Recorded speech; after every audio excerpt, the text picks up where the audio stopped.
Workers in San Diego and around the state rally as lawmakers pass a bill to raise California's minimum wage. A springtime cruise on San Diego Bay comes to a scary end at the Embarcadero.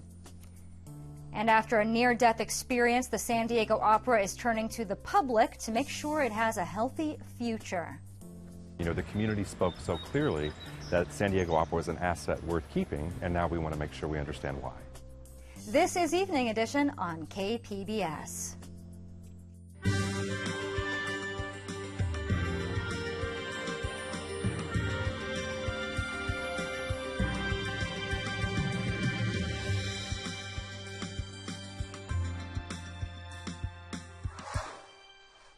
Good evening and thanks for joining us. I'm Maya Trabulsi. A bill to increase California's minimum wage sailed through the legislature today. Governor Jerry Brown says he'll sign it on Monday. The bill is the result of a deal he struck with state labor unions last week and marks a change of heart on the issue for Brown, who warned in January that a high minimum wage could lead to job loss. That sentiment was echoed by some state Republicans today. It's gonna hurt the ag industry. I've seen it firsthand in my region, my area, where more and more automation is happening and workers are losing their jobs. The Democrats say the increase is a boon to more than 2 million of the state's poorest workers. The minimum wage only allows 32% of the people in California to be at the level to have a sustainable life with a supplemental poverty index. And with this measure, it would get us up to 83%. The $15 minimum wage will take effect gradually with an addition of 50 cents an hour next year and $1 every year after that until 2022. It's the highest minimum wage in the country. San Diego workers also marched today to support the proposal to raise the state's minimum wage. Show me what democracy looks like! This is what democracy looks like! The pay increase would mean wages would go from $10 per hour to $15 per hour of work by the year 2022. Organizers of the march and rally that followed say it was purposely planned today to coincide with the birthday of civil rights leader Cesar Chavez. And that's why we're here, to continue his legacy and to stand for all the workers, right? Because it is the time. Paola Carrillo is one of the dozens of local workers who gathered downtown. As a student with 2 jobs, she says the cost of living is so high she struggles to stretch her already low wages. There was a point where I was like living in my car because I couldn't afford to pay rent, you know? That's why I was like looking like places where I could make like that little extra money, you know? And I'm not the only one, and it's not affecting like only young people. It's affecting a lot of people here in San Diego. And KPBS photojournalist Chris Arciaga helped produce that story. Governor Brown plans to sign the new minimum wage law in Los Angeles on Monday. A federal appeals court ruled this week that work on the Navy Broadway complex downtown can begin. But attorney Corey Briggs isn't giving up yet. He wants to stop the $1.2 billion project at Pacific Highway and Harbor Drive. Briggs argued the project is not prepared for the possibility of terrorist attacks. The Ninth Circuit Court of Appeals ruled against him, but he will keep on fighting. We plan to ask for a rehearing in front of the full Ninth Circuit appellate panel, and if that doesn't work, we'll ask the Supreme Court to weigh in. We also have other legal challenges that will be filed later this year in state court, so the fight to protect the waterfront for the public and to protect the taxpayers from this horrible development idea is far from over. The project manager says the ruling means work can begin on the Navy Broadway complex at the end of the year. A group of San Diego urban planners, architects, and developers are working on an alternative plan to the one proposed yesterday by the San Diego Chargers. They call themselves the East Village People, and they say a stadium could derail a vision they have for downtown as an innovation cluster. We think there's a chance to build on the community plan from 2006, which has a set of design principles. We're honoring those design principles.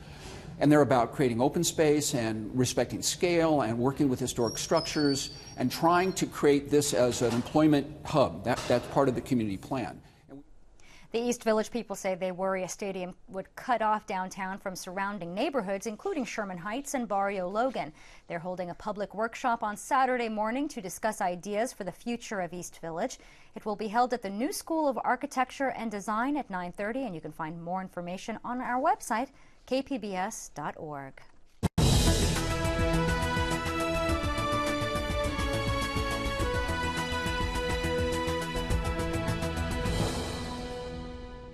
Local Congressman Duncan Hunter now has a spot on Donald Trump's presidential campaign. He'll be co-chair of the campaign's House Leadership Committee, working on outreach to Congress. In a written statement, Trump calls Hunter a conservative stalwart for securing the border and strengthening the military, the first in Congress to endorse the Republican frontrunner. 5 candidates are vying to replace termed-out San Diego City Attorney Jan Goldsmith in the June primary. The top 2 vote-getters will move on to November. To get there, candidates will need to cash out to get their messages out to voters. And iNews Source reporter Joe Girardi has been following the money. So bring us up to speed, Joe. How is the race looking? It's looking quite competitive. 4 candidates have been in the race long enough to file campaign finance reports. Figures through last December show 4 of the candidates have raised about $750,000. There's certainly been more money raised since then. And you say there's been more money raised since then, and where are they getting their money from? About a third of all the contributions in the race has come from these individuals' fellow legal professionals, other lawyers. We're talking about $230,000 coming from fellow attorneys. That's not all that unusual for a race involving a court official.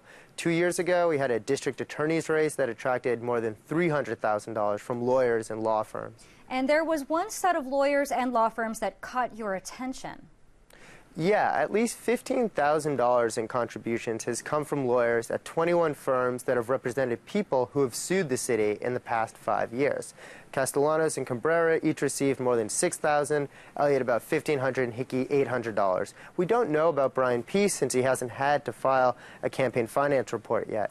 Now, these aren't relatively large numbers. We're talking less than 5% of the total amount these candidates brought in through December. But these are the same firms one of these candidates may have to defend the city against, and that's what caught our eye. And what did these candidates say? Well, we heard back from all the campaigns except Castellanos. Here's Gil Cabrera saying pretty much what all the campaigns did. I've said before, in terms of some of the endorsements I've received from attorneys that have sued the city, that I'm going to have no problem objectively analyzing any claims that are brought against the city, regardless of who the lawyer is. So there you have it. Campaign contributions won't have an effect on how they run the office. Right, and you also found some judges who were contributing. Can you tell us about that? Yes, 7 sitting Superior Court judges all gave to Robert Hickey's campaign. Depending on which courthouse and division they're assigned to, these judges might have to adjudicate over cases involving the city attorney's office. A legal ethicist I spoke with said these contributions were problematic because judges are supposed to appear to be neutral, and to contribute to a campaign is to show that you favor one of the candidates. I spoke with a couple of these judges at length, and they said, look, we're allowed to give up to a certain amount, and I doubt that my giving $400 to the city attorney is going to look like I can't fairly adjudicate a dispute between the city attorney's office and a citizen who's suing the city. Ultimately, what I heard from lawyers, from judges, and what really does seem to be the case is that so long as we let court officials like the city attorney or the district attorney or judges, you're going to have people involved in the court process who have given money to these officials' campaigns. iNews Source reporter Joe Girardi, thanks so much. And you can find a searchable database of campaign contributions online at inewssource.org. 7 people were injured today when a Hornblower cruise ship crashed into a dock on San Diego's Embarcadero. This happened near the Midway Museum. The ship's bow was severely damaged and 3 people were taken to the hospital. Firefighters say there was a mechanical malfunction that kept the ship from stopping in time as it was docking. A San Diego scuba diver has died while exploring an underwater cave system in New Mexico. 43-year-old Shane Thompson was a Navy veteran who ran advanced underwater training in San Diego and was experienced in underwater salvage work. He was part of a team exploring a spot called the Blue Hole, a popular diving site with an extensive cave system. So far, it's unclear what happened during the dive. And 2 Navy destroyers named for local military heroes will be stationed in San Diego. Once they're commissioned, the USS Rafael Peralta will head to Naval Base San Diego this fall. The ship is named for a Marine sergeant from San Diego who was killed in Iraq in 2004. The other ship is USS John Finn. It's named for a longtime county resident who was awarded the Medal of Honor for his actions in the attack on Pearl Harbor in 1941. The Finn will arrive early next year. And this is Cesar Chavez Day, named for the labor leader and civil rights activist who co-founded the United Farm Workers Union. He died in 1993. And every year, San Diego State University gives a Lifetime Service Award named for Chavez. This year's recipient is SDSU alumna Irma Cota, who caught the leadership bug when she was a schoolgirl, translating for her fellow crop pickers during the UFW strike in Salinas in 1970. Cota is now the president and CEO of a multi-million-dollar nonprofit in the North County. KPBS reporter Allison St. John brings us the glimpse of her story. Irma Cota has headed up North County Health Services since 1997. When I got here, the budget was $12 million, and now this year's budget is $68 million. Cota's staff has grown from 200 to more than 700. A network of 11 community clinics provide access to health care for more than 60,000 patients all over North County. But Cota has come a long way from her childhood in Calexico to reach her corner office. I often tell the story that first of all, we grew up with a single mother who worked in the fields, and so as soon as we were old enough to work in the fields, we started helping our mother on the weekends and in the summer. So it was depending on the season. We did, carrots and broccolini in the winter time, to onions and garlic and tomatoes in the springtime, and then in the beginning of June, we would make our trip to Salinas, primarily to pick strawberries.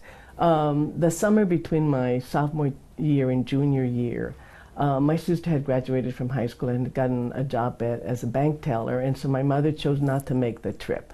So I was sent off on my own to Salinas to work side by side with my aunt in the fields. And early, like within weeks of my working, the United Farm Workers went on strike. During that experience, I found out that the farm workers had a free clinic. And it piqued my interest because they were saying we need interpreters. And they asked me if I would be interested, since I was being the interpreter.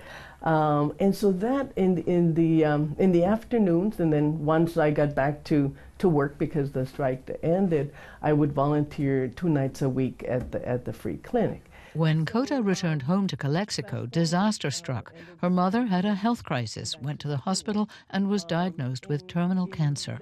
She was diagnosed, like I said, early November, and she died in May, the following May. So for the 6 months, I was the one that helped take her to El Centro via the Greyhound bus. We didn't have cars, and walk. I mean, so I could just almost try to walk on her shoes in terms of having the pain and having to walk the distance that we had to walk to get her treatments at the El Centro Hospital. So I was her interpreter and her support system, as well as giving her, her painkillers. So the experience of my mother having this and this sudden health crisis that our family faced, together with my experience with the farm workers clinic initially, and then subsequent to that, my continuing experience is what I feel gave me my career. So I feel fortunate, actually, having come out of those crises in a way that I could have a future in healthcare. Irma Cota will be honored for her work with North County Health Services at San Diego State's 14th annual Cesar Chavez commemorative luncheon next Friday, April 8th in Montezuma Hall. Now, Los Angeles is home to the Hollywood Walk of Fame and lots of glitzy red carpet premieres. But dozens of LA schools have gone years without any arts classes. Christine Armario of the Associated Press shows us how those schools are turning to Hollywood studios for help. Lights, fog machines, and soundboards. All part of a new Hollywood production starring an unlikely cast. The Los Angeles Unified School District. Rory Pullins joined the nation's second-largest school district 2 years ago. Despite the close proximity to the entertainment capital of the world and glitzy red carpet premieres, Pullins found the arts were not featured in many of the schools. The arts were just decimated for like the past 10 years in LAUSD. The arts budgets were at their lowest level ever. Pullins has been on a mission to hire an arts teacher for each school. He also called on Hollywood to donate equipment and mentor and train students. Hollywood Rentals President Kelly Koskela was one of the first to sign up. It seemed very strange hearing that our schools out here didn't have the type of equipment that we were using 20 and 30 years ago. With a worn piano and an overhead projector, students at Stevenson Middle School in East Los Angeles now learning to sing. Whether it's belting out tunes from crooners like Elvis Costello,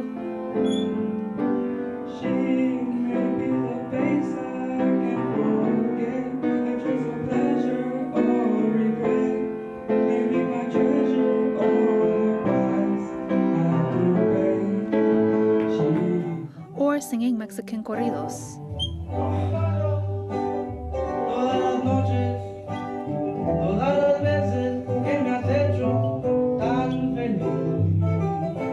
Music giving the students a different outlook on school and life. When people tell me things, I don't. When I come to this class, I'm like, okay, whatever happened later, not right now. So what matters right now is this class, and I feel great afterwards. The arts playing a supporting role in these young lives. Christina Mario, The Associated Press, Los Angeles.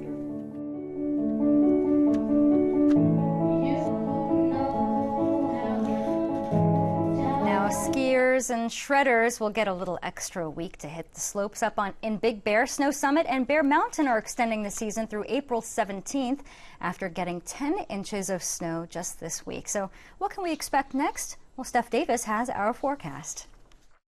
Nothing to complain about weather-wise all across the state of California. Taking a look at satellite and radar, you'll notice largely dry conditions from Northern California all the way towards SoCal, and that's thanks to a ridge of high pressure in control. Taking a closer look around home, we'll also enjoy these quiet conditions here in the San Diego area from Chula Vista all the way north towards Borrego Springs. Not a whole lot of cloud cover, dry weather as well, so get out and enjoy it. Should be a beautiful wrap-up to our Thursday. Clear and comfortable in Borrego Springs tonight. Your low is 51. Temperatures in Mount Laguna falling back near 30 degrees. 41 in Ramona and Alpine tonight. 46 and clear in Oceanside, and comfortably mild in San Diego. Your overnight low is 56 degrees. Looking ahead to our Friday, a nice wrap up to the work and school week. Again, that high pressure dominating the weather pattern, allowing for a tranquil forecast. Winds will shift out of the south, so temperature wise it'll be warmer as we look ahead to the day on Friday. Here's a look at your 5-day outlook for the coast. Partial sunshine for your Friday with a high of 66 degrees, and then temperatures climb just in time for the weekend, right around 70 Saturday and Sunday. Partly sunny skies for your Monday with a high of 70 degrees. A mix of clouds and sun at the coast on Tuesday. Your high temperature is 72. Taking a look at your 5-day outlook inland, partly sunny and 68 degrees on Friday. Low clouds break for sunshine as we kick off the weekend Saturday with highs near 70 degrees. Low 70s for your Sunday inland. Will remain in the low 70s Monday, and then sunny and mild on Tuesday as temperatures inland climb to 75 degrees. Cooler as per usual across the mountains, but not too bad out there. Partly sunny and 60 on Friday. Abundant sunshine to enjoy Saturday and into the day on Sunday, and then we'll break to the low 70s Monday and Tuesday in the mountain region. Wrapping things up with your 5-day outlook for the deserts. Mostly sunny and warmer on Friday. Daytime high 86 degrees. Will remain in the mid to upper 80s Saturday and Sunday with a mix of clouds and sun. And then the real heat comes as we look ahead to early next week. Into the 90s we go Monday and into the day on Tuesday. Steph Davis, KPBS News.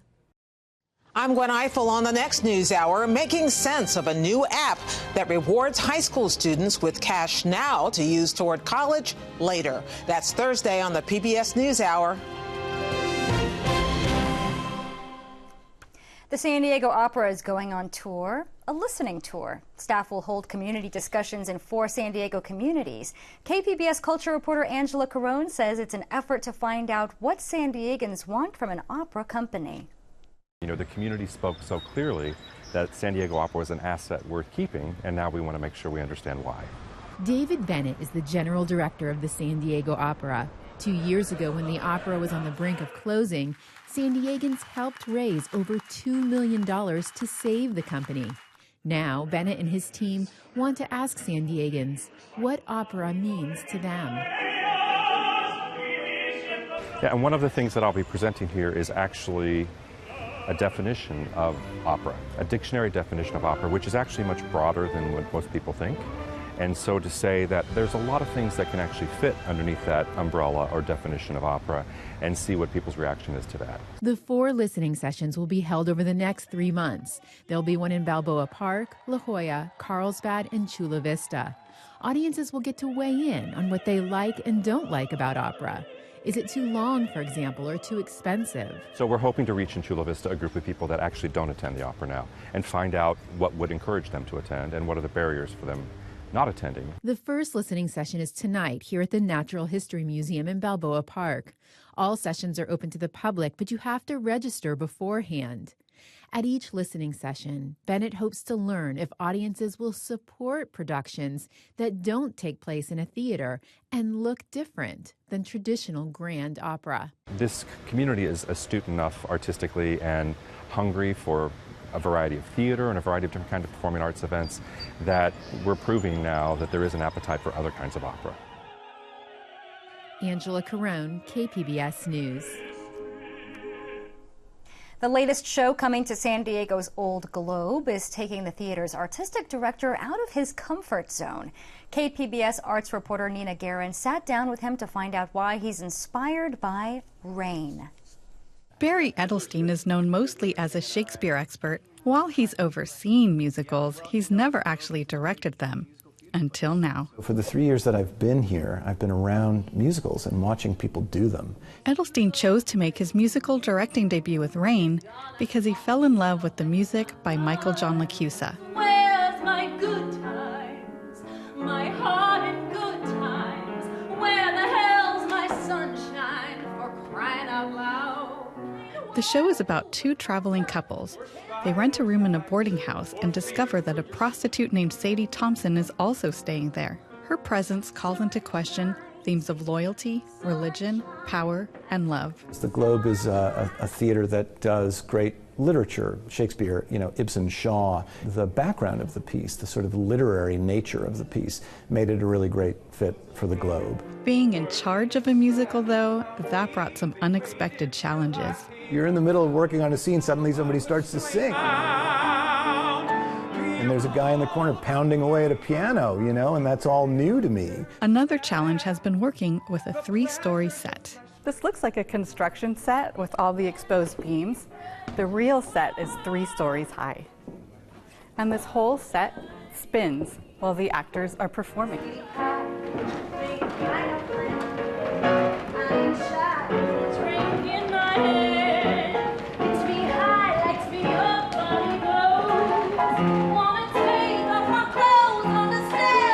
Rain isn't what people typically expect from a musical. It's a much more intimate piece. The mode of Michael John's music is so big, and when you hear the orchestrations, it's just got tremendous power. But no, it's not Kinky Boots. It's not Guys and Dolls. It tells the story in a quieter kind of way.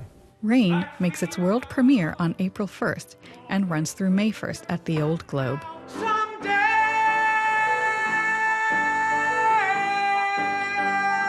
Nina Guerin, KPBS News. Legoland is known for its intricate Lego models and for its rides. KPBS reporter Matt Bowler got a sneak peek at a one-of-a-kind ride that is more like a game. Sunny days in Carlsbad and families fill up Legoland looking forward to seeing intricate sculptures and going on some fun rides. Soon, a new ride will take kids of all ages on an adventure through a ninja castle, and it's the only one of its kind in the whole country. The new ride, Ninjago, is more like a game. Ninjago, the ride, represents the absolute cutting edge. Legoland's Chris Brzezicki helped create the new ride.